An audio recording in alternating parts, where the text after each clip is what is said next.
the Supermax prisoner who outsmarted America's toughest prison, ADX Florence. They had 96 hours before he disappeared. The system said it was impossible. Stay with this story. What happened next proved that even America's most secure prison had a fatal blind spot.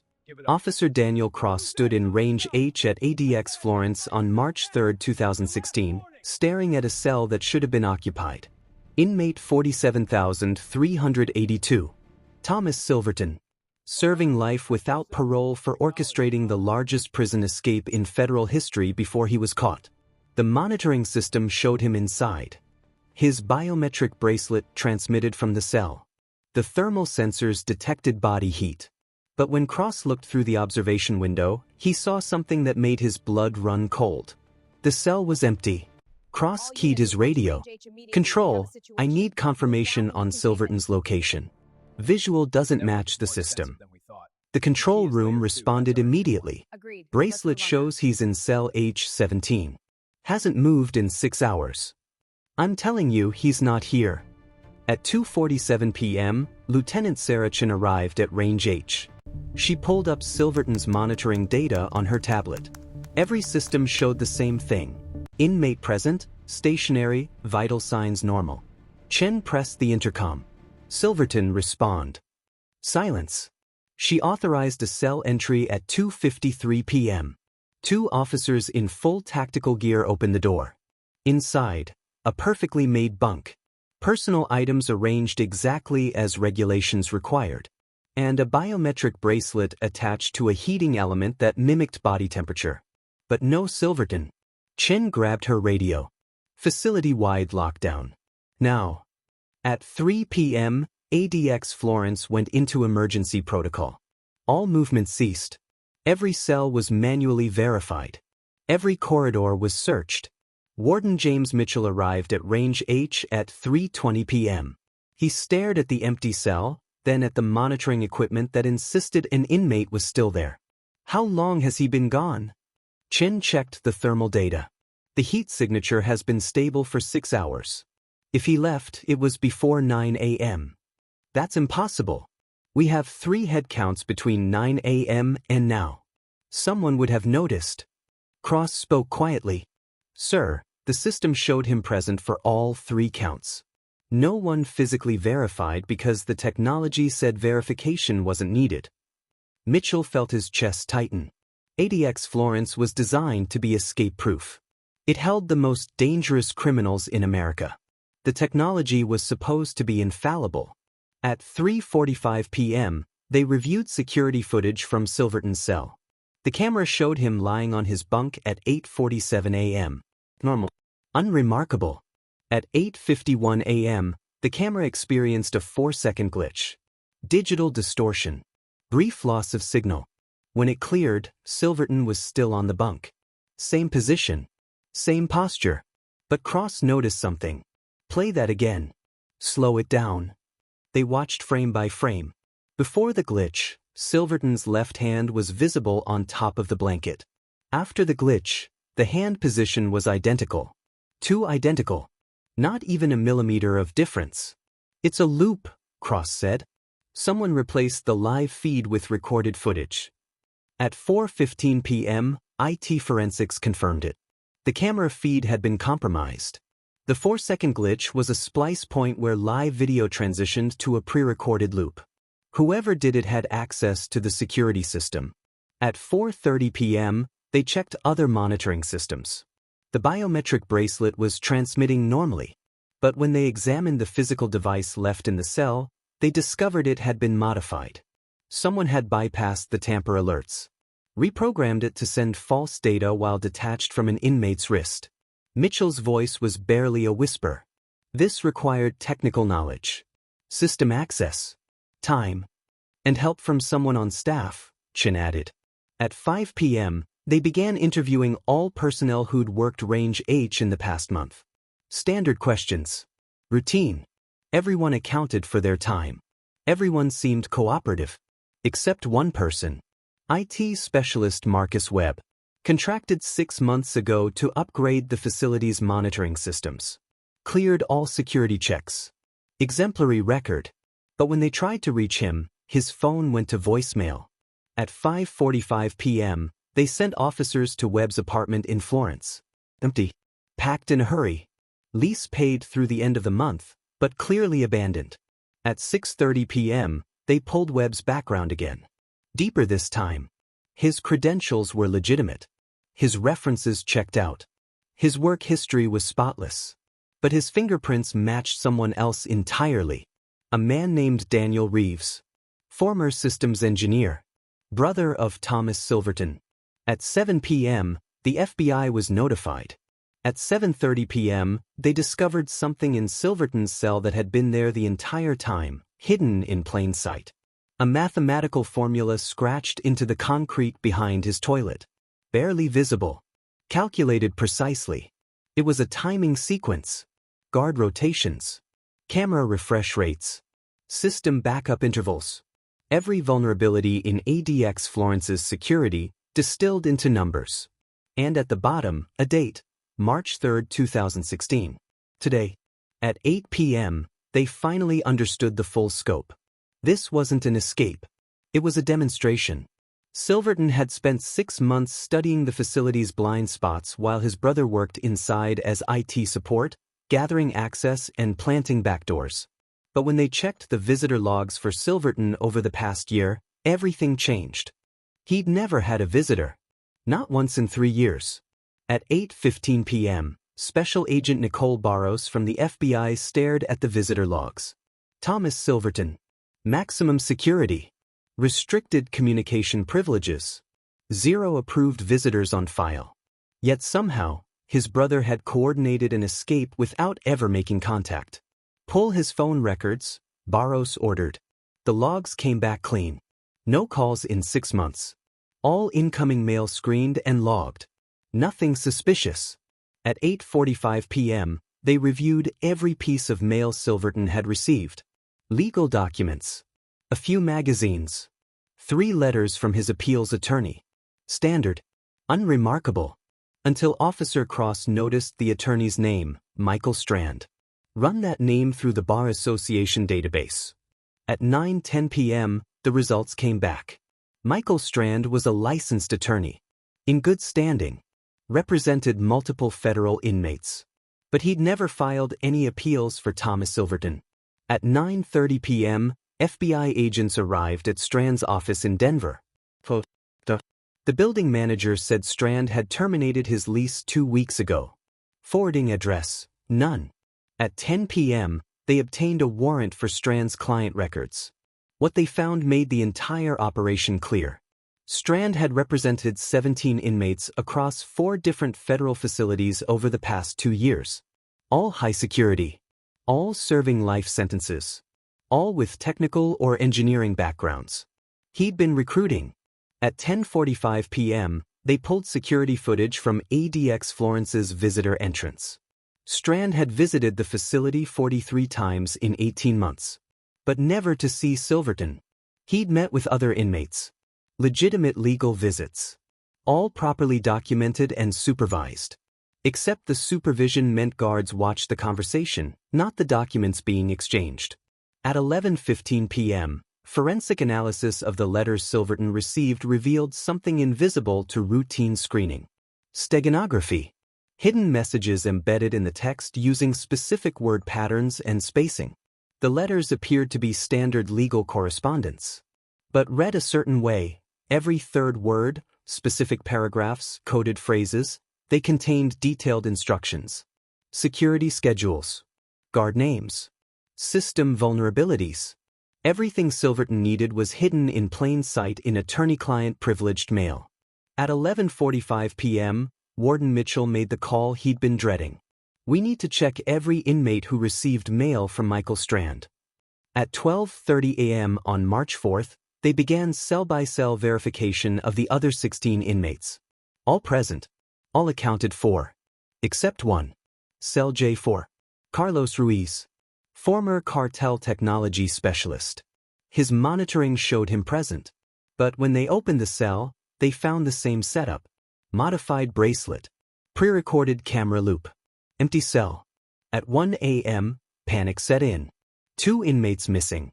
both with technical expertise, both serving life sentences, both gone for at least 6 hours. At 1:30 a.m., they expanded the search. How many others had Strand visited? How many cells had been compromised? By 2 a.m., they'd verified a terrifying pattern. 4 more inmates showed anomalies in their monitoring data. Subtle, easy to miss, but present. At 2:45 a.m., they conducted emergency entries. Cell K9, empty. Cell N2, empty. Cell H22, empty. Cell O14, empty. 6 inmates. All gone. All escaped through a blind spot in the most secure prison in America. At 3 a.m., Agent Barros assembled the crisis team. Silverton didn't just escape. He orchestrated a coordinated breakout of 6 high-value prisoners. And they've had at least 6 hours head start. Mitchell's face was ashen. How did they get out of the facility? We've searched every corridor, every maintenance passage, every possible exit. At 3:30 a.m., structural engineers arrived with facility blueprints. They examined the empty cells, looked for breaches, found nothing, until one engineer noticed something odd. The ventilation grates in all 6 cells had been recently cleaned. Spotless. But ventilation maintenance wasn't scheduled for another month. At 4 a.m., they removed a grate from Silverton's cell. Behind it, a ventilation shaft that should have been sealed with wire mesh. The mesh had been cut, carefully, months ago. And beyond it, access to the facility's underground utility tunnels. At 4:30 a.m., they traced the tunnel network. It ran beneath the entire facility. Steam pipes, electrical conduits, water lines, and one tunnel that led to an exterior maintenance access point 300 yards beyond the prison perimeter. The access point was locked from inside. Code protected. The code had been changed 6 months ago during the security system upgrade by IT specialist Marcus Webb. Daniel Reeves. At 5 a.m., they found evidence in the tunnel. Footprints. Fresh. 6 sets. A discarded water bottle with fingerprints. And a handwritten note left on a junction box. Your system had 17 critical vulnerabilities. We exploited 6. You still haven't found the other 11. At 5:45 a.m., they reached the exterior access point. The door had been opened from inside at 9:23 a.m. on March 3rd. 16 hours ago. At 6 a.m., they found tire tracks outside. Multiple vehicles. At 6:30 a.m., traffic cameras showed 3 SUVs leaving the area at 9:35 a.m. License plates, stolen. Vehicles, abandoned 4 miles away. At 7 a.m., Agent Barros received a call from FBI headquarters. We have a problem. 2 of the escaped inmates, Silverton and Ruiz, were under federal indictment for a cybercrimes conspiracy they were running from inside ADX Florence. Running how? They're in Supermax. No internet access. No phones. Total isolation. We don't know.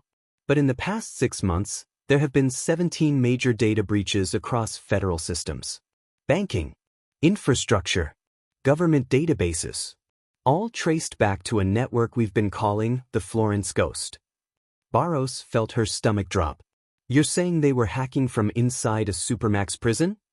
That's exactly what we're saying. And now they're out.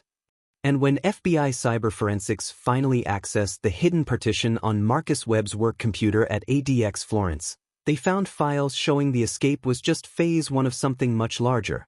The files contained blueprints. Not for prisons. For Federal Reserve banks. At 7:45 a.m. on March 4th, Agent Barros stood in the empty IT office staring at Webb's computer screen. 17 federal facilities. Security protocols. Guard schedules. Armored transport routes. And a countdown timer embedded in the code. 72 hours remaining. They're planning a heist, Barros said quietly. But Warden Mitchell shook his head. Silverton orchestrated prison escapes. Ruiz ran cartel logistics. Why would they target banks? At 8 a.m., FBI cyber teams traced the network architecture. The Florence Ghost wasn't one system. It was 6. Each escaped inmate had been running a separate operation from inside ADX Florence, coordinating through the security vulnerabilities Webb had installed. Silverton, penetration testing and system mapping. Ruiz, cryptocurrency laundering and dark web operations. The other four, financial fraud, identity theft, ransomware deployment, and government database exploitation. Together, they generated an estimated $47 million over 6 months, all while locked in 23-hour isolation. At 9 a.m., the full picture emerged. The escape wasn't about freedom. It was about expansion. Inside ADX Florence, the inmates were limited, restricted, operating through stolen credentials and hijacked systems.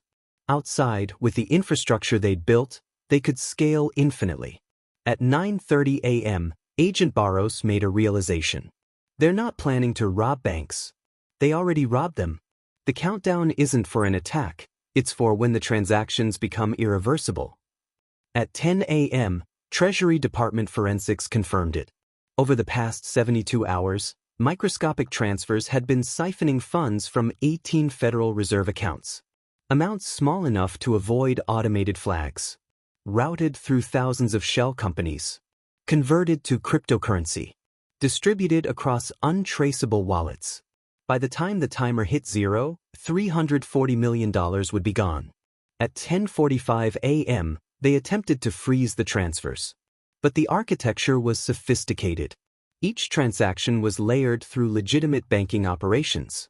Stopping it would require shutting down parts of the federal financial system. At 11:30 a.m., Barros received an encrypted email. From TIS. Subject: the other 11. The message was simple. You found 6 vulnerabilities in ADX Florence. Congratulations. But we left breadcrumbs for 11 more across the federal prison system. Some are already being exploited. Others are for sale to the highest bidder. You have a choice. Let us walk away or spend the next decade discovering that your entire correction system is compromised. You built prisons to bury us. We built networks to bury you. At 12 p.m., the Treasury Secretary convened an emergency meeting. The options were bleak. Shut down the financial transfers and trigger a system-wide audit that would expose the vulnerabilities publicly. Or let the money go and quietly patch the systems before anyone realized how deep the breach went. At 1 p.m., the decision was made. They'd let the transfers complete. The money was already gone. Chasing it would cost more than the loss. At 2 p.m., federal marshals raided Michael Strand's real office. Not in Denver. In a data center outside Las Vegas. Inside, server farms. Encrypted databases. And evidence that Strand wasn't just an attorney. He was a systems architect. Former NSA contractor. Dishonorably discharged in 2009 for unauthorized access.